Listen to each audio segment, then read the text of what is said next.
Okay, now we've learned how to draw basic daffodils. We're going to draw this pheasant's eye daffodil, and you can just copy my picture. You can either just take a screenshot on your computer, laptop or iPad, print it off, copy it, or you can just follow my drawing here. I'm just using a standard HB pencil. You can use a 2B pencil, but nothing harder or softer than that. If it's softer, it'll blend a little bit too easily and might cause marking on the watercolour paper, and if it's harder than that, you won't be able to rub out any mistakes. Okay, and I'm working directly onto an A5 sheet of watercolour paper here. Now, if you're worried about that, you can draw your initial flower on a piece of cartridge paper and trace it through onto your watercolour paper. It's much better if you do that, because then any mistakes you can get rid of on your cartridge paper rather than on your watercolour paper. And as I said before, if you do make mistakes, use a putty rubber to rub out on the watercolour paper. So I'm just going to quickly show you how to mix up some greys for this flower.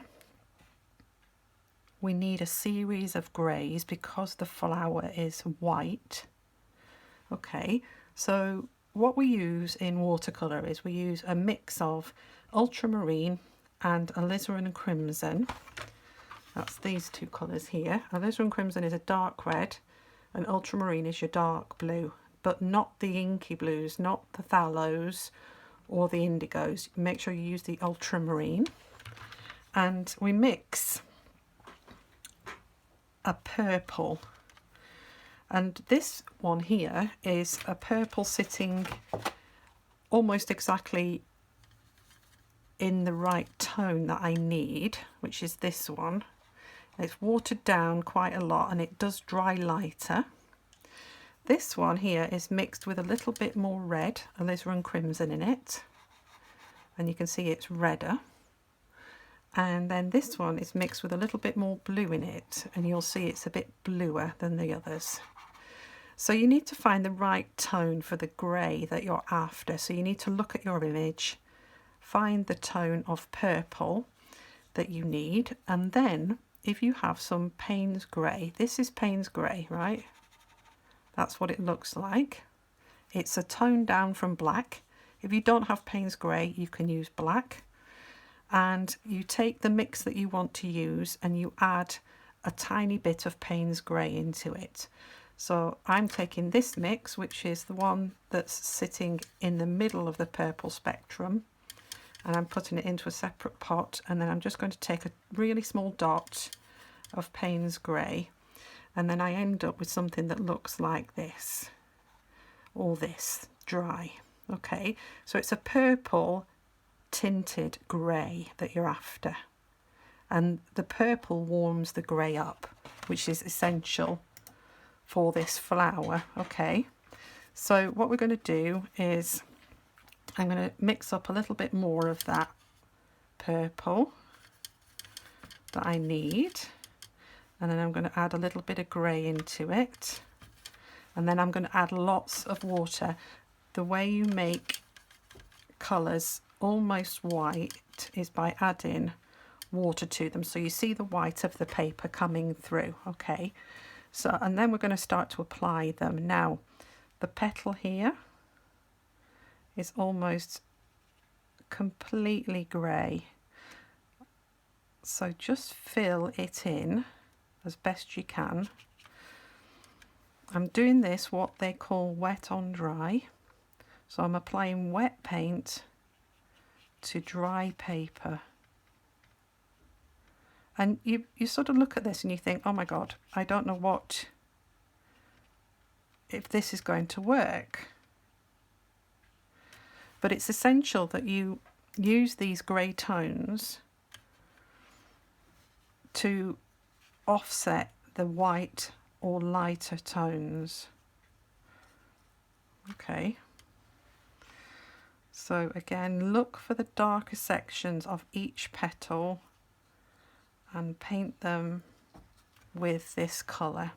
It might take a little bit of experimentation,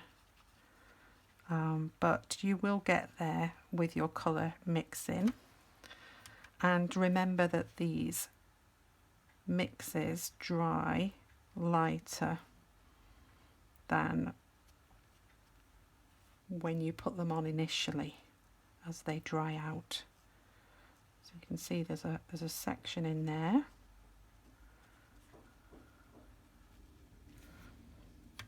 And so on. And I'm now going to put this onto time lapse and finish the rest of the picture.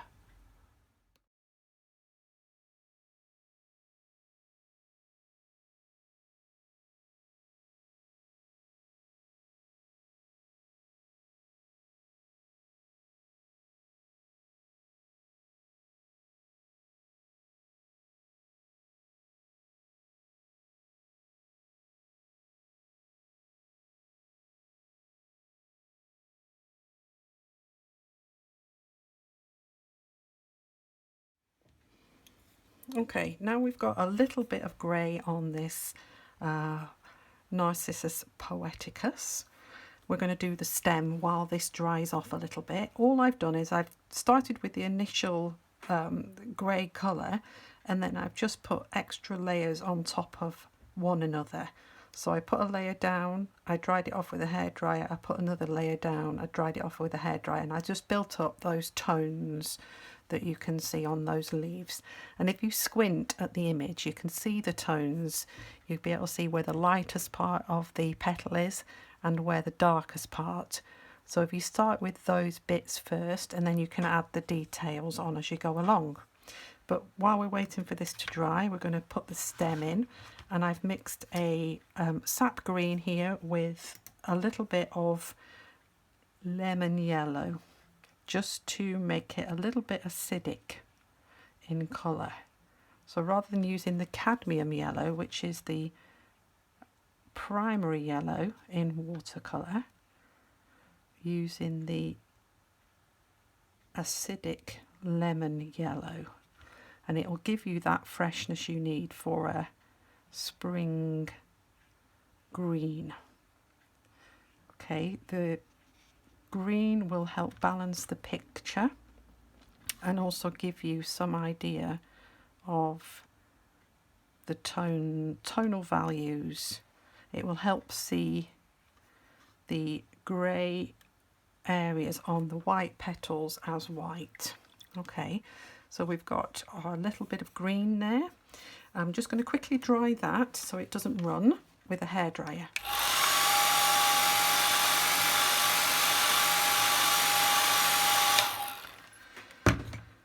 And then I'm going to use a little bit of burnt sienna, or burnt sienna would be, you want a reddy brown colour, mixed with a little bit of yellow ochre. So these are the colours here. This is a reddy brown and the yellow ochre. Okay, again, if you haven't got those, just use the colours that are closest to them. A brown and a yellow would be fine.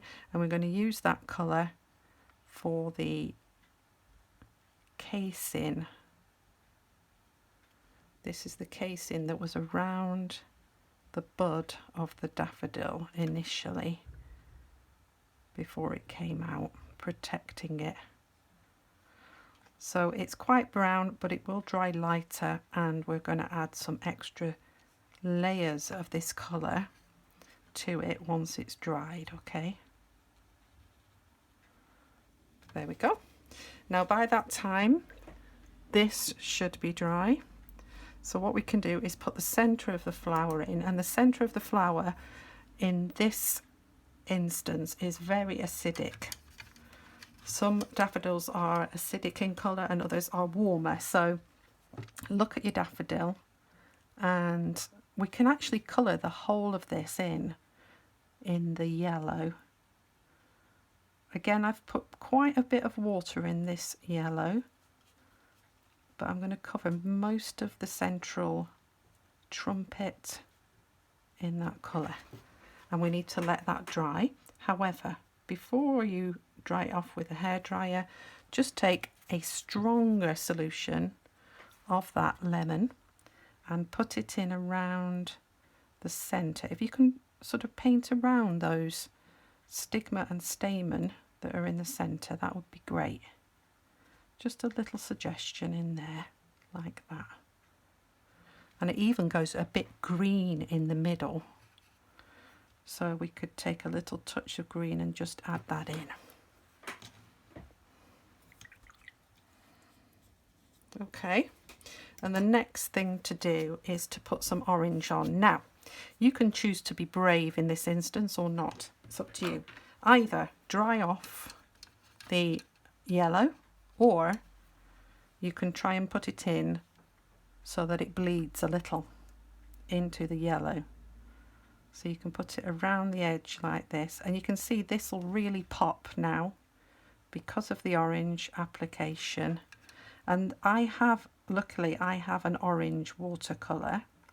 If you don't have an orange watercolour, then mix cadmium yellow with cadmium red, and you'll get a nice bright orange. Now don't worry if it bleeds into the trumpet a little bit, that'll only add to its beauty. So you can see the edges are feathered, so don't just sort of draw a circle around that central part. We want it to be feathered. And also you can take a stronger solution of orange, or if you have got an orange red, I have an orange red in my set, you can take that orange red and use it. Otherwise, take your orange and add a bit of red into it, and you can see that the very edge of the trumpet has got a redness to it. So just dot it around the edge a little like this, and you'll just get an extra layer of 3D to your trumpet if you do this. Okay, so just around the edges, try not to cover up your orange completely, and maybe just leave gaps in places because we don't want it to dominate too much. Just around the edge like that. Okay, and then let it dry.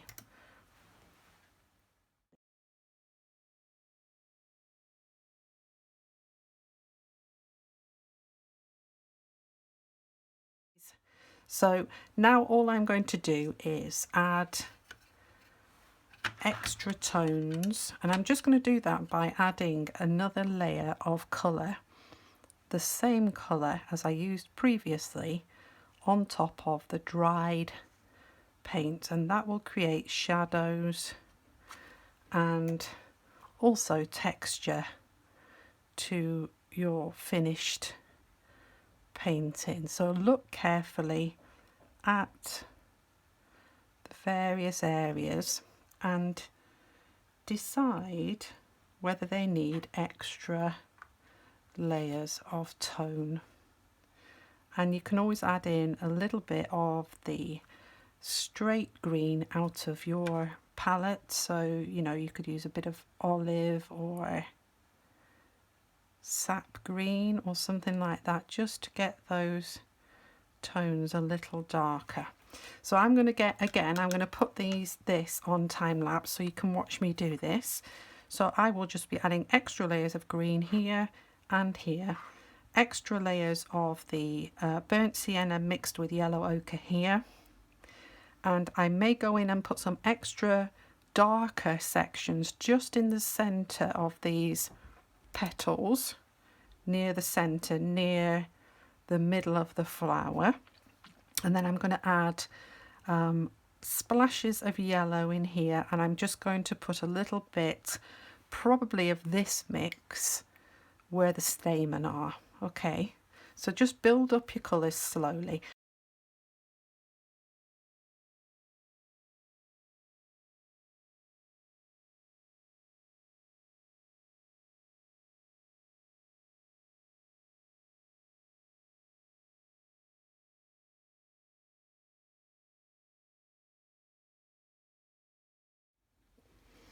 Okay, I think I'm going to leave it there, mainly because I don't want to overwork it, which is a popular term in watercolour, overworking.